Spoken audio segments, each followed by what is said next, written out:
Good morning, afternoon, everyone. Today I want to talk about something we all experience in life: pain.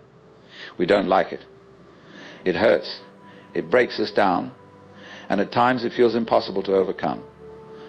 But what if I told you that your pain has a purpose? That your greatest struggles could become your greatest strengths? Let's take a step back and think about the word resilience. Resilience isn't about avoiding challenges, it's about enduring them, growing through them, and coming out stronger. Imagine an athlete training for a race. The process is grueling. There are moments of doubt, exhaustion, and sometimes even failure. But with every struggle they become stronger, faster, and more determined. Life's challenges work the same way. Every pain we endure shapes us, molds us, and equips us for what's ahead. Now I know what you're thinking. It's easy to talk about resilience, but living through pain, that's a whole different story. And you're right. Pain often leaves us asking, why is this happening to me? In those moments, it's hard to see any purpose behind the hurt. But this is where faith becomes crucial. As a person of faith, I believe that God has a plan for each of us, a plan not to harm us, but to prosper us, as Jeremiah 29:11 reminds us. God doesn't promise a life free of struggles, but He promises to be with us through them. He promises to use them for good. In Romans 8:28, we're told that in all things God works for the good of those who love Him. Notice it says all things, not just the good things, not just the easy things, but even the painful things. Think about some of the most inspiring people you know. Chances are they face significant challenges. Take someone like Nelson Mandela. He spent 27 years in prison, a time of incredible suffering. But instead of letting that pain define him, he used it to fuel his purpose, bringing freedom and equality to his people. His story reminds us that our pain doesn't have to defeat us. It can be the very thing that propels us forward. But how do we get there? How do we turn pain into purpose? First, we must learn to reframe our perspective. Instead of asking, why me ask, what can I learn from this pain? Often teaches us lessons we can't learn any other way. It humbles us, deepens our empathy, and strengthens our character. It also helps us connect with others. When we've experienced heartbreak, loss, or failure, we're better equipped to support someone else walking the same path. Second, lean into your faith. Trust that God has a bigger picture in mind. When we're in the middle of our struggles, we often see only a small piece of the puzzle. But God sees the whole masterpiece. It's like a tapestry. From the back, it looks like a mess of threads, tangled, chaotic, and meaningless.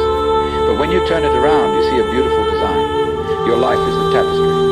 Even the painful moments have a role in creating something beautiful. Third, take action. Turning pain into purpose doesn't happen by accident. It requires intention. Ask yourself, how can I use this experience to make a difference? Maybe you're struggling with mentoring someone else, to start a non-profit, to write a book, or to simply be a listening ear for someone in need. Don't let your pain be wasted. Let it drive you to do something meaningful. I want to share a quick story that illustrates this. There was a man named Nick Magician. Born without arms or legs, Nick faced unimaginable challenges. He was bullied, struggled with depression, and he even considered ending his life. But instead of letting his pain define him, Nick turned his story into a message of hope. Today he's a motivational speaker, inspiring millions of people around the world to overcome their own challenges. Nick's life is proof that even our greatest struggles lead to incredible impact. And let's not forget the ultimate example of turning pain into purpose, Christ. He endured the unimaginable pain of the cross, not for his own sake, but for ours. His suffering became the foundation of our salvation. If God can use the pain of the cross to bring redemption to the world, imagine what He can do with your struggles. As I close, I want to leave you with this thought: pain is inevitable, but suffering is optional. Suffering happens when we let our pain control us, when we let it steal our hope and our joy. But when we choose to see pain as a tool for growth, as part of God's plan, we move from suffering to strength, from despair to purpose. So the next time you face a challenge, don't shrink back. Stand tall. Trust the process. Lean into your faith. And remember, your story isn't over. God is still writing it, and the best chapters are yet to come. Thank you. We all have a shared human experience, pain. Loss, heartbreak, failure, betrayal, these are universal struggles. But today I want to encourage you to view pain differently. Rather than a barrier, see it as a bridge that takes you from who you are to who you are, to who you're meant to be. Pain, as difficult as it is, has the power to shape us, to teach us, and even to fuel our greatest purposes. Some of the most transformative moments in our lives arise not from our victories, but from our defeats. Think about it. When has life taught you the most? Was it during easy times, or was it in moments of challenge? We often hear phrases like, everything happens for a reason, but when you're in the midst of pain, that can feel hollow, even frustrating.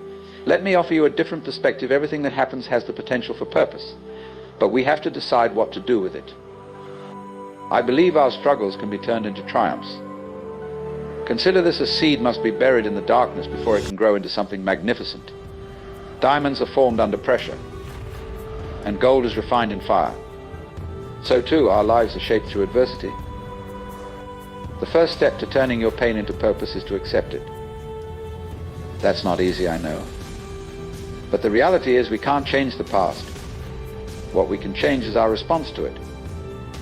You might be wondering, how do I accept something so painful? One way is to shift your mindset. Instead of asking, why did this happen to me, ask, what can this teach me? When I think of turning pain into purpose, I'm reminded of someone like Malala Yousafzai.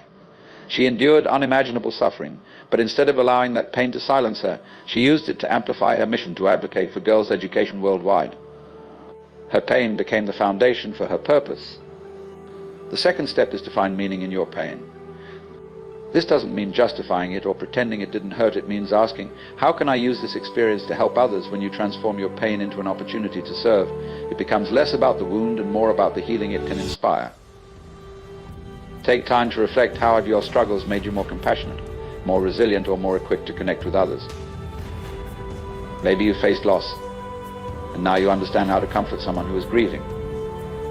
Maybe you've battled failure, and now you can mentor someone to persevere. Your scars are not signs of weakness, they're evidence of your strength. And here's where faith comes in.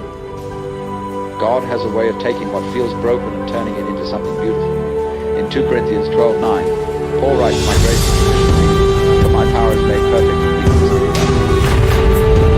Our weakest moments are the very spaces where God's strength is shining brightest. But this transformation doesn't happen on its own. It requires faith, perseverance, and action.